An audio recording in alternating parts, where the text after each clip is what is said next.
nagkaroon pala ng mainitang pagtatalo. Ba? Sino yan? Mainitang pagtatalo ang Senate President at ang Minority Leader ng Senado. Talaga daw. Kasi siyempre, yan ang una nilang mainitang pagtatalo. Oo. Ay yung agawan sa pwesto ng Senate President. Kaya nga, kaya tuloy ang sabi ni sa SP Cheese, mukhang talagang may gustong kumuha ng kanyang pwesto bilang Senate President. Yun nga. Pero mabigat ang laban. Sa Kasi, pagkakataong ito, ano bang pinaglabanan? Ano bang pinagtalunan? aba, alam mo ba kung ano? Ito. Ano ha? Meron ba tayong video? Nung... lang daw pa. Graphics lang daw pa. Gano'n, sayang. Naka-live dun sa ano eh. May press con nga pala ito. Nakita ko to eh. At saka doon sa mismong, nasa plenaryo. Yung, nakita ko sa YouTube ito kanina no ha? Pero anyway, doon po sa social media post ni Senate President Francis Cordero, nason, sabi niya, kinampihan na nga po ninyo ang impeachment ng House of Representatives at ni Speaker Martin Romualdez. Maski sabi ng SC, unconstitutional. Ngayon naman po, kinakampihan na din ninyo ang tsa-tsa ng HOR at ni Speaker Romualdez. Ba? Na ang kanyang pinatutungkulan dito ay si Senate Minority Leader Tito Sen. Ano ha?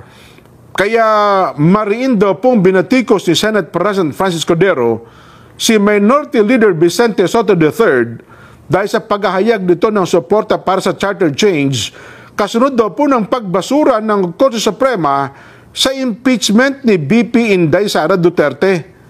Inakusahan daw po ni Escudero si Soto ng pagpanig, pagkampi sa Kamara de Representante at kay Speaker Martin Romualdez. Nason?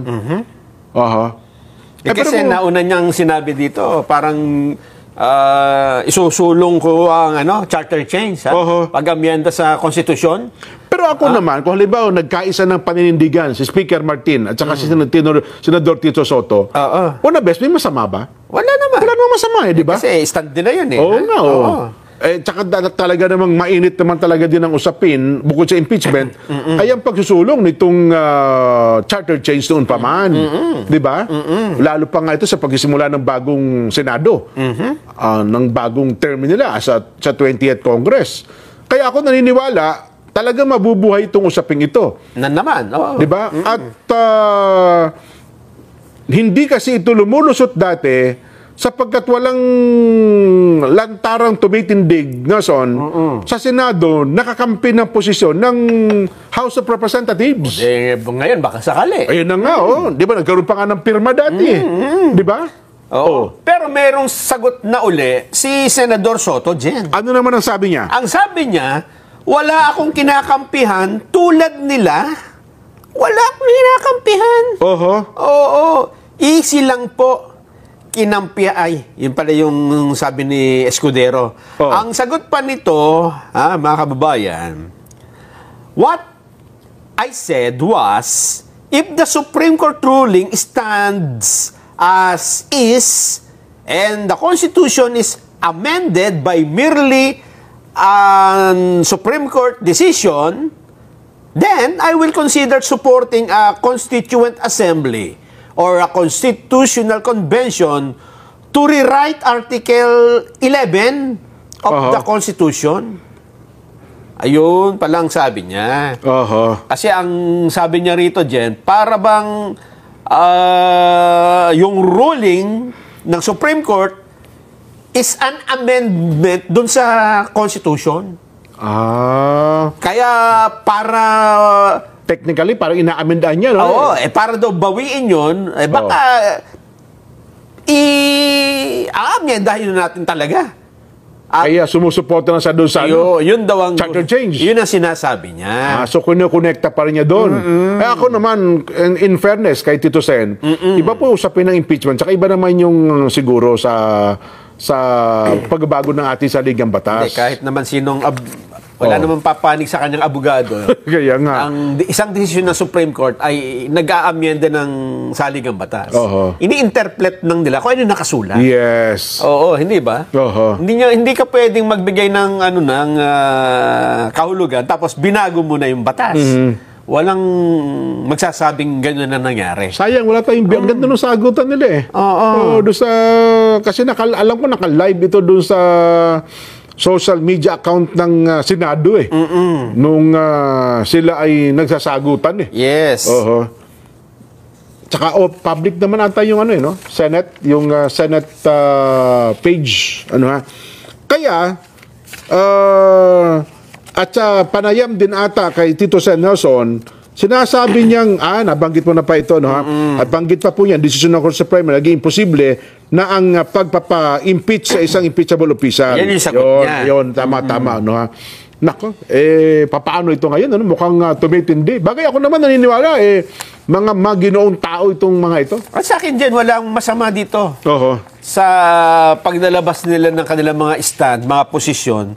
Dahil ito naman po talaga ang yan talagang demokrasya. Tama, basta healthy discussion. Wala tayong rito, wala tayong, ang ibig sabihin, wala tayong monopolya ng opinion. Yan, hindi mo nakukopo na sabi mo ikaw lang ang tama. Kaya kahit na magsabi ka ng ibang opinion, magsabi ako ng opinion ko, magsabi ka ng sarili mong opinion. Yan, basta ang angkla niyan paghahanapin natin alin yung tama diba? Yun na nga. Sa bandang huli, sasabihin lang niya, di magbotohan tayo, di ba? Majority rule lagi diyan eh. Ganyan po ang ating judiciary, ang legislation di ba?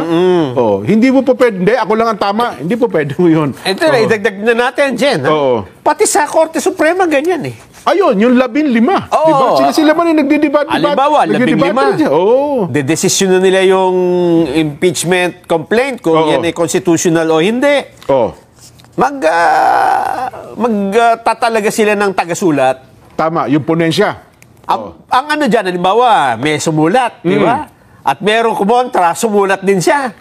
Nagbotohan, natalo yung talagang itinakda na siya susulat, natalo sa botohan, ang mangyayari, magiging dissenting opinion. Dissenting opinion na lang siya. Tapos, yung pipiliin nila kung kanino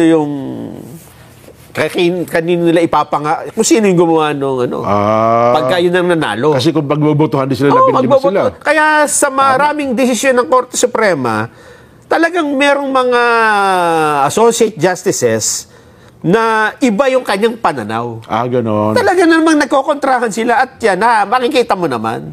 Pero hindi po kailanman pwedeng manaig.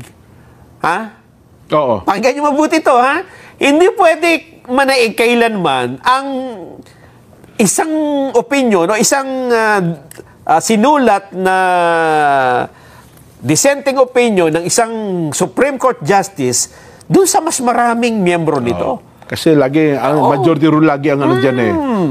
Masakit man tanggapin sa isang natalo sa botohan, tatanggapin niyang tama yung boto na nakararami. At hindi nagwawala yung dissenting opinion na sinasabi niya, mali kayo lahat, hindi gano'n. Hindi sa hahawak ng itak at pag hindi. mananagas. Walang gano'n. So kung yan po ay ginagawa ng mga active na Supreme Court Justices, lalo na kung retired na, di ba? Actually, ang practice talaga dyan, pag-retired, mananahimik ka na lang. Ang dami po. Hanggang ngayon, marami pa naman retired Supreme Court Justices. Buhay yan, Nelson, buhay. Na hindi naman, hindi na kumikibo eh. Kasi ngayon nga lang ako nakakita ng ganyan na retired justice na Supreme Court. Tapos, uupasalain mo yung pinanggalingan mong institusyon, di ba? Yung mga nakaupo? Hindi unethical para sa kanila hindi yun. Hindi magandang tingnan. Hindi magandang tingnan kasi wala ka na dyan eh. Kasi tingnan mo, i-picture mo na lang, nung nandyan ka nga, nung active ka, meron kang desisyon, meron kang opinion na taliwas sa mas nakakarami, hindi ka naman tatanggapin mo yun. Tama. Di lalo na ngayon, wala ka na dyan, di ba?